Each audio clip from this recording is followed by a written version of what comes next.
안녕하세요. 프리키파의 이열차입니다. 자, 오늘은 수학만 하면 구독자가 늘지 않을 것 같아서 138학년부터 에디아락기까지의 역사를 한번 준비해봤습니다. 박수! 와! 아무도 박수가 없네요. 텔레스 선생님조차. 자, 그럼 가보도록 하죠. 자, 원래 우주는 점 하나였습니다. 아무것도 없었어요. 근데 이게 에너지는 무한이었단 말이죠. 근데 그 에너지가 갑자기 어느 순간 138억 년 전에 하고 터졌단 말이죠. 거기서 점점 원소나 이런 것들이 생겨났어요. 수소, 헬륨, 리튬, 우라늄 같은 광자나 글루온 같은 것도 생겨났고, 무엇보다 중요한 점은 힘이 강력, 양력, 중력, 전자기력으로 나눠졌다는 건데, 이건 제가 중력을 설명한 적이 있죠. 못 보신 분은 지난화를 확인해 보세요. 이후에 한 90억 년 전에 수소나 헬륨 같은 작은 기체원자들이 모여서 별, 항성 등이 되었는데, 이것들이 모여서 만든 게 바로 은하입니다. 별의 군집이라고 할 수 있죠. 근데 은하는 되게 다양해요. 나선 은하, 뭐 이런 은하도 있고, 그냥 동그란 은하, 타원 은하 등등이 있거든요.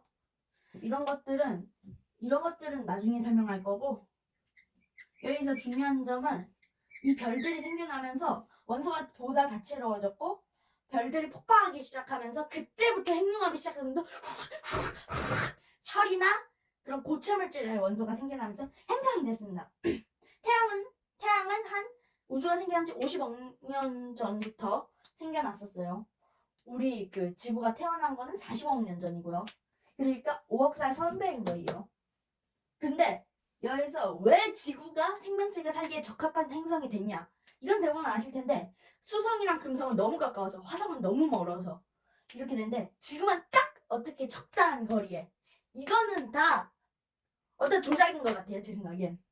그때는 지구가 불덩이에 가까웠어요. 그냥 마그마 화산이 지진 이러면서 했는데, 지구가 점차 식으면서 수증기가 생기고 바다가 생기면서 멘틀의 지각 활동이 활발해지고 땅이 생기게 되는데, 38억 년 전에 대단한 사건이 벌어졌습니다. 자, 여기 보이시는 바와 같이 단백질이라는 게 있는데, 단백질 아시죠? 탄수화물, 단백질, 지방, 이 3대 영양소, 이 3개 중에 하나인 단백질입니다. 사실 단백질이 어떻게 생겨나는지는 가설이 많은데, 네, 그 중에서 가장 정확한 건 RNA 월드 가설입니다. RNA가 DNA에서 어떤 정보를 복제해가지고 그 레시피를 따라서 일부 특정한 단백질을 만들어내는데, 이 단백질들은 세포막을 만들었어요. 이 세포막이란 세포가 자신을 보호하기 위해 벽을 친 건데, 근데 이 세포벽이 굉장히 원시적이었어요. 이게 뭐 생명활동을 해봤자 번식이라고 하기도 좀 애매해요. 복제라고 해야죠. 복제, 흡수 이런 것들만 했는데, RNA와 DNA를 섭취해가지고 좀 더 다양한 구조를 가지는 세포들이 탄생했어요. 이게 바로 DNA, RNA 월드 가설인데, 아직 제대로 확정된 건 아니에요. 이게 가장 유력할 뿐이죠. 근데 18억 년 전 극적인 사건이 일어납니다. 바로 다른 세포들을 먹으면서 점점 진화하는 진핵세포입니다. 자, 진핵세포는 미토콘드리아, 그러니까 동물세포를 주식으로 삼으면 동물세포가 됩니다. 근데 동물세포는 세포벽이 이렇게 한 겹뿐이고, 이 굉장히 형태도 둥글둥글하죠? 근데 식물세포를 한번 보겠습니다. 자, 보이시는 바와 같이 식물세포는 각져요, 굉장히. 하지만 또 다른 점은 두 겹이라는 점이죠, 이게. 이게 두 겹인 이유는 식물세포는 좀 밀집되어 있는데, 동물세포는 단백질처럼 좀 식물들보다는 번식을 좀 많이 합니다, 세포가. 여기서 이런 세포들은 나중에 조류가 됩니다. 조류. 그 쨍쨍 조류 말고 그 세균 같은 그런 애들을 조류라고 하는데, 10억 년부터 8억 년 전까지 이때 지구가 가장 조용했다는 시기였는데, 그건 아닙니다.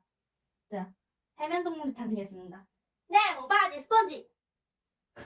자, 이 스펀지는 플랑크톤과 같은 녹조류에게 치명적인 상해를 입혔어요.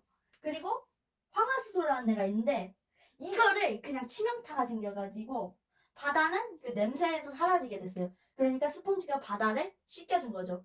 아유, 때가 왜 이렇게 많이 나오냐. 아무튼 녹조류가 사라지면서 산소를 만들기 시작했어요. 게살버거 만들듯이. 산소 지방? 아무튼 산소가 만들어지면서 세포들은 점점 커지고 다양해졌어요. 그 결과 6억 년 전 에디아카라기 생물군이 탄생했습니다.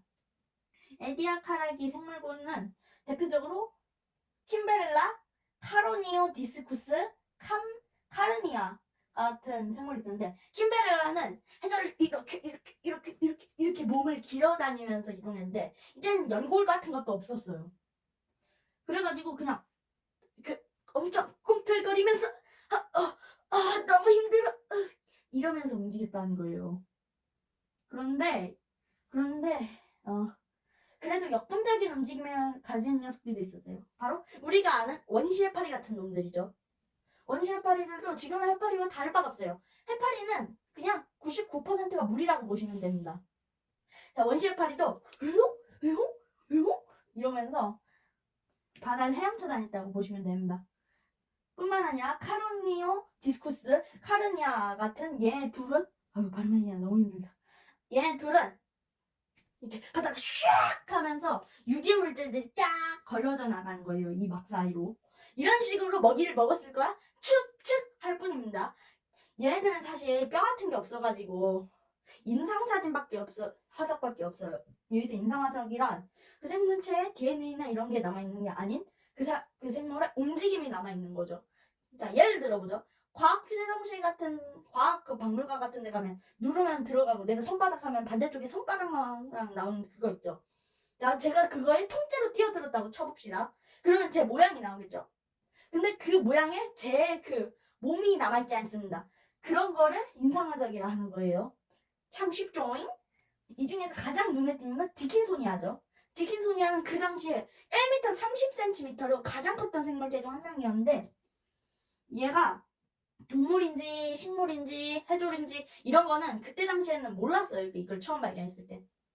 지금은 동물이라는 가설이 더 우세하다, 이렇게 알아두시면 될 것 같습니다. 굉장히 단순한 생명들만 있었던 에디아카라기 생물들과는 달리 5억 4천만 년 전 극적인 사건이 일어납니다. 자, 다음 영상을 보고 싶으시면 좋아요와 구독 눌러주세요. 다음 편에 계속됩니다. 안녕!